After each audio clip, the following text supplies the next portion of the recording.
News धमाका live, यहाँ सिर्फ सच ही दिखेगा।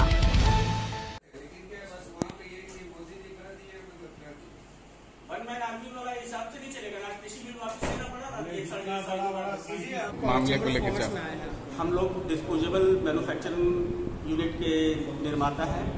हम लोग केंद्र के जो काले कानून, जो काला नोटिफिकेशन इन्होंने जो पास किया है, जो बिल्कुल अनफेयर है और एकदम बायस है, पक्षपातपूर्ण है, सिंगल यूज प्लास्टिक को बैन करने के संबंध में, क्योंकि इंडिया अभी उतना पर कैपिटा इनकम लोगों की प्रति व्यक्ति आय उतनी नहीं है जितनी कि पश्चिमी देशों में है, और इसका कोई अन्य विकल्प भी नहीं है। और क्योंकि ये हमारा प्रोडक्ट पूरे गांव पे और सब कुछ बिकता है, क्योंकि जो 1 रुपये का चीज़ है वो सीधे 6 रुपये हो जाएगी और महंगाई से त्रस्त जनता और मर जाएगी। और देश की अर्थव्यवस्था में जो हमारा योगदान है, हम भी योगदान करते हैं। और पूरे भारतवर्ष में इसके 30,000 फैक्ट्रियों से ज़्यादा फैक्ट्री है और इसमें करोड़ों वर्कर इस पर निर्भर हैं और उनके करोड़ों अरबों उनके परिवार वाले इस पर निर्भर है। और हम लोगों के ऊपर भी करोड़ों का कोविड लोन है, टर्म लोन है, हम लोग सारे एनपीए के कगार पे आएंगे, सब कुछ तबाह हो जाएगा। तो केंद्र को इस बारे में यथाशीघ्र निर्णय लेके पुनर्विचार इस नोटिफिकेशन पे करना चाहिए। और जिस तरह उन्होंने विवेकपूर्णता से तीनों कृषि कानूनों को वापस लिया,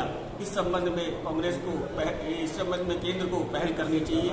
ये हमारा मुख्यमंत्री जी से मार्मिक अपील है, अमित शाह जी से, माननीय गृह मंत्री जी से मार्मिक अपील है, श्रीमती निर्मला सीतारमण जी जो हमारी वित्त मंत्री है उनसे मार्मिक अपील है, और पर्यावरण मंत्री से भी मार्मिक अपील है कि हम लोगों की आजीविका को बचाएं और हम लोग को इस समस्या से निजात दिलाएं। क्योंकि 30 दिन का समय हम लोग को दिया गया है, आने वाले 30 दिनों में सब कुछ बंद हो जाएगा और हजारों घरों को चूल्हे बंद हो जाएंगे और सब लोग भुखमरी के कगार पे आ जाएंगे। अपना परिचय। मैं अमित अग्रवाल, श्री राजा शक्ति थर्मोकॉमर्स, आदित्यपुर, जमशेदपुर इंडस्ट्रियल एरिया से।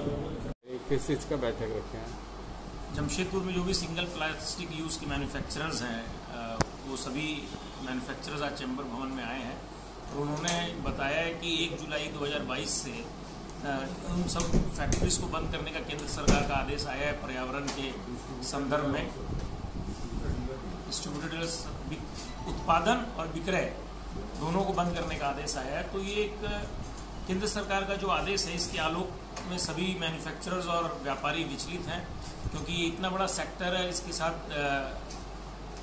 करोड़ों लोगों की आजीविका निर्भर है। और जब तक इसका कोई सशक्त विकल्प नहीं निकलता, इसको बंद कर पाना कठिन है।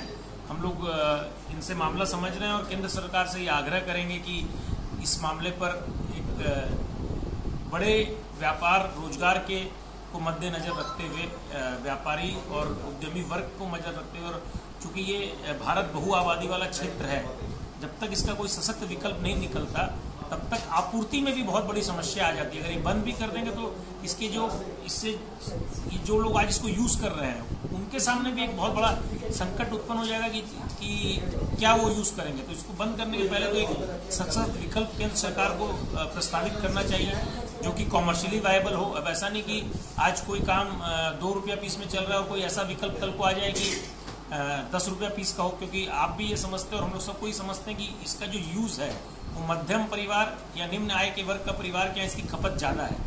तो उस तरह का एक सब्स्टिट्यूट केंद्र सरकार को जरूर इसमें सोचना चाहिए। और जब तक सब्स्टिट्यूट नहीं हो, हम लोग का ये निवेदन रहेगा, केंद्र सरकार से हम लोगों की मांग रहेगी, तब तक इसको डेफर करना चाहिए।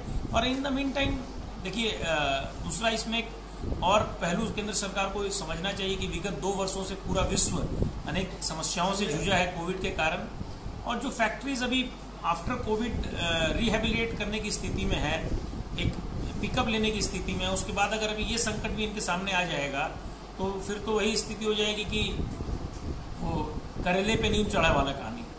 तो हम लोग आपके माध्यम से भी केंद्र सरकार से ये निवेदन करना चाहेंगे कि इस पर सहानुभूति पूर्वक विचार करते हुए सबसे पहले तो इसको डेफर करें अपने आदेश को, जो कि 1 जुलाई से प्रस्तावित है, और इन द मीन टाइम एक सशक्त विकल्प प्रस्तावित करें जो कि उद्यमी, व्यापारियों और जनता को सुलभ हो, कॉमर्शियली वायबल हो और इजीली हो। हम लोग सबको पर्यावरण के संरक्षण के लिए कटिबद्ध हैं, वचनबद्ध हैं, परंतु उसके साथ साथ आजीविका का भी ध्यान रखना बहुत आवश्यक है। पर्यावरण और आजीविका